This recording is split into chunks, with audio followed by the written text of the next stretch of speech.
there is a file that actually the sketch, and the sketch is called the RROTA, and it's here.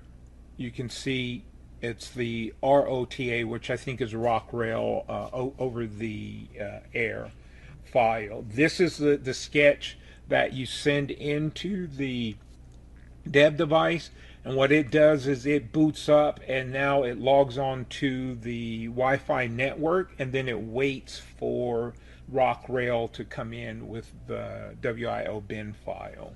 And now we have to set this up.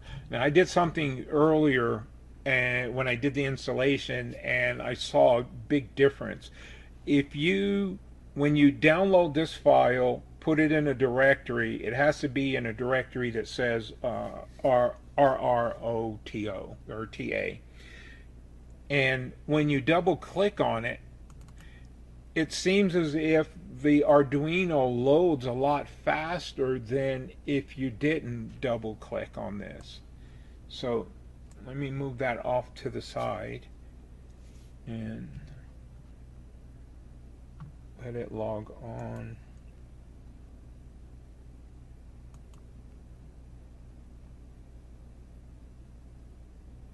Well, you know, so now I said that, and now it's going to be slow on this one. Whatever.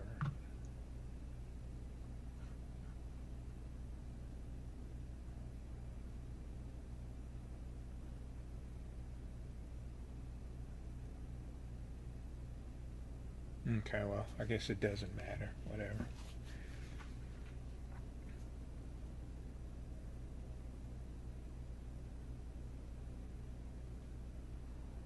Okay, so here's that RROTA file, and now I'm going to have all of the links for each one of these steps that I'm talking about that requires a link. It's going to be there, so it's easy accessible for you guys. Now, this file is the main file or the entry point into the OTA process. It has the access point name of your Wi-Fi name, then the password for the login, and then the weeps. Either it's true or false, and the false is set up for the ESP, the 8266 boards. Now, once you make this update, the board's now ready for the writing and installing the OTA into the dev board. And that's what we'll do next. Here, we'll go in with the sketch.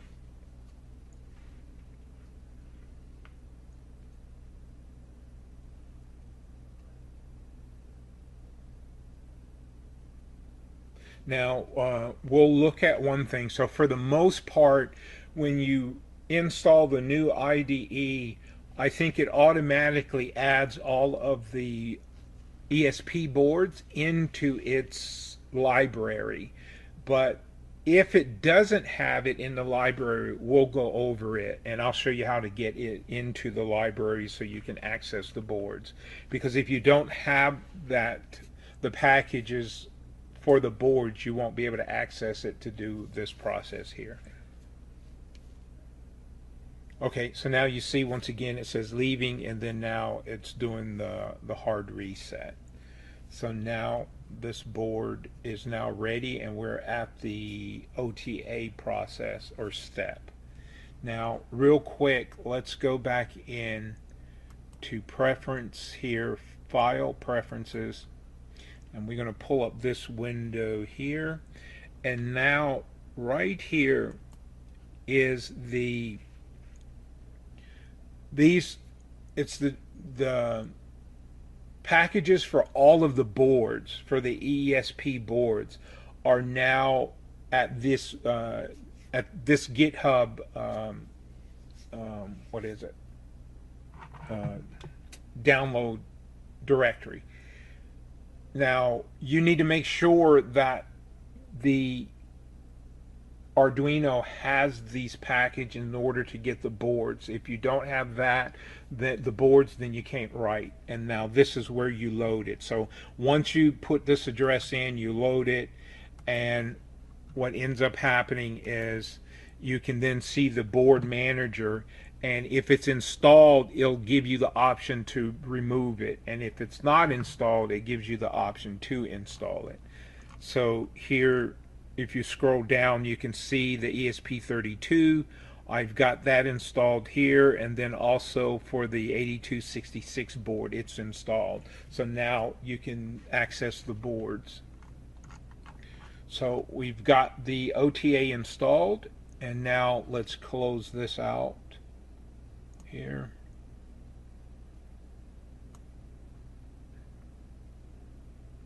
And now we're at the point that we're got the firmware installed. We did a factory reset, and the OTA the OTA is installed. Now we're at a bridging point between the firmware installation and then the Rockwell implementation. And we're going to do one thing that's going to give us the validation or verify that the OTA install is good. We're going to go to the router, and we're going to look at my router here. And let's recycle this. I need to get into my network. It's going to fail. Let's connect here.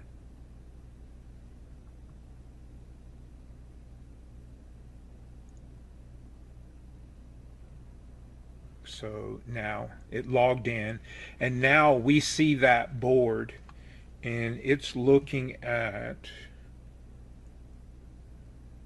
oh, I got two board. I have my other board wired up somewhere. Where is it? Oh, here it is. Okay, let me take that one down.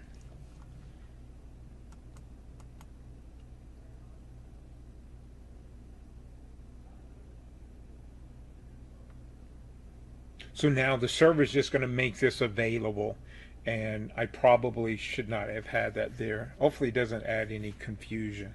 So we can see that the board that we just installed and we just did the reboot on is this one here, which is the A2A8, and that's the MAC address. And then it was assigned the 131 address. So you can use this as a means to validate and see what the logon is, and then to validate that the board has logged on to the network and that it's waiting for the WIO bin file for us to get to that process. So let's minimize this, and now we can see that we did the OTA verification, and now it's to the WIO configuration. So we need to get into Rockwell here. Let's close this out and access it. Now we're in the maintenance of the WIO interface. We can scan the device here. We see it's COM13, and then we do a read. And now you see that it's reading and it's setting up the OTA.